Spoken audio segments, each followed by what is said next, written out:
another edition of how-to video brought to you by rcairdogs.com. And in front of me here is the newly made MoJo 60 designed by Paul Swanson. It's a 3D flyer, 60 size. And for power source we have the Saito 104 stroke. And we're going to just hit upon some important aspects of breaking a brand new engine in. We got a brand new Saito, and we're going to start here in the shop, and then we're going to take her out to the field. So just stay tuned, you get to see it run out there. But it's very important that we break this engine properly. We have a lot of metal parts that need to mesh together.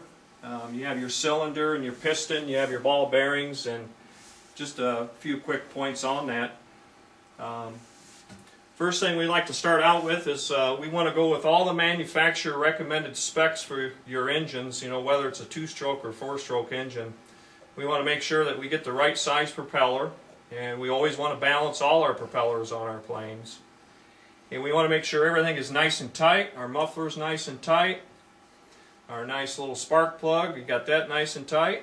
And then a big factor when building the MoJo for me is that this engine, I took this off and on the airframe here many times.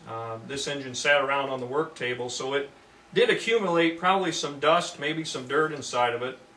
So we will take that out, and the first thing we'll do is we'll flush it with some nice fuel here and flush that out. And then we'll come back through, and we're going to add a couple drops of after-run oil. And we'll put a couple drops of oil in there so when we crank that over for the first time we got some lubrication in there to start right off. And basically we want to get the recommended fuel for your engine. What else we got? We got make sure your glow plug's tight, be certain that the muffler's tight. And basically that's what we're going to do right now here in the shop. And let's take this outside and we'll continue with this how-to video. Please stay tuned.